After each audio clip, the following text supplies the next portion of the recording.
हमारे तेलंगाना के सभी नौजवान साथी, सज्जन वृंद, मीडिया के मेरे साथी, प्रिंट मीडिया, इलेक्ट्रॉनिक मीडिया के मेरे साथी, आज भाग्यनगर में जिस तरीके से अपार जनसमूह आज अपने प्रिय नेता भारत के यशस्वी प्रधानमंत्री जी को सुनने के लिए आतुर है, ये बताता है, ये जो मैं उत्साह देख रहा हूं, ये जो मैं जोश देख रहा हूं, ये जो मैं संख्या देख रहा हूं, यह मुझे इस बात के लिए आश्वस्त करता है कि आने वाले समय में तेलंगाना से केसीआर का जाना तय है और भारतीय जनता पार्टी का आना निश्चित है।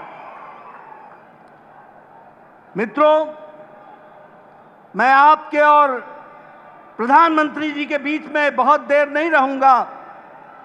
मुझे मालूम है कि आप सब लोग उनको सुनने के लिए आतुर हैं, लेकिन मैंने तेलंगाना की बदलती तस्वीर देखी है। मैं विधानसभा के चुनाव में यहां चुनाव का प्रभारी था।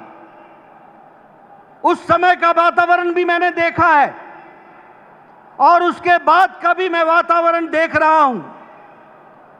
जगह जगह पर जिस तरीके से लोग केसीआर की सरकार से त्रस्त हैं, उनके भ्रष्टाचार से त्रस्त हैं, उनके सरकार के अनाचार से त्रस्त हैं, और जिस तरीके से विपक्षी दलों को कुचलने का कुत्सित प्रयास कर रहे हैं, तेलंगाना की जनता जो बड़ी जागरूक जनता है, उसने तय कर लिया है कि केसीआर को घर बैठाना है और भारतीय जनता पार्टी को लाना है। इस बात को तय कर दिया है। मित्रों, मैं यहां ग्रेटर हैदराबाद म्युनिसिपल कॉरपोरेशन के चुनाव में भी आया था। उस समय पत्रकार बंधु कहते थे कि भारतीय जनता पार्टी का क्या भविष्य है, और हमने कहा था कि हमें ग्रेटर हैदराबाद म्युनिसिपल कॉरपोरेशन में अभूतपूर्व सफलता मिलेगी, और हैदराबाद की जनता ने आशीर्वाद रखा था और एक तरीके से भारतीय जनता पार्टी का चुनाव में आशीर्वाद आपने देकर के भारतीय जनता पार्टी का दबका बनाया था।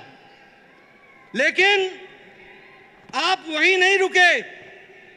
आपने दुबाका के चुनाव में जिस तरीके से रघुनंदन के माध्यम से धमाका कर दिया और एटला राजेंद्र के माध्यम से हुजूराबाद में हजूर को घेर दिया, गिरा दिया, ये बताता है कि आने वाले समय में भारतीय जनता पार्टी को आपने आशीर्वाद देना तय कर लिया है। सभी मुद्दों के बारे में प्रधानमंत्री जी चर्चा करेंगे, लेकिन जब आप नीलू की बात करते हो तो मैं यह जरूर कहूंगा कि पानी के बारे में चर्चा करते करते कालेश्वरम प्रोजेक्ट 32,000 करोड़ से आज 1,32,000 करोड़ पहुंच गया। ये केसीआर का एटीएम बन गया, एटीएम बन गया। ये हमको समझना चाहिए। भ्रष्टाचार, अनाचार, केंद्र सरकार से पैसा लेकर के यह प्रदेश, जब हम फंड की बात करते हैं, जब आर्थिक दृष्टि से बात करते हैं, तो आज यह प्रदेश 4 लाख करोड़ के घाटे में है, और यह केसीआर की सरकार का नतीजा है। और जहां अगर मैं बात करूं रोजगार की, तो केसीआर की तरफ से, केशव चंद्रशेखर राव की तरफ से लोगों को रोजगार मिल चुका है।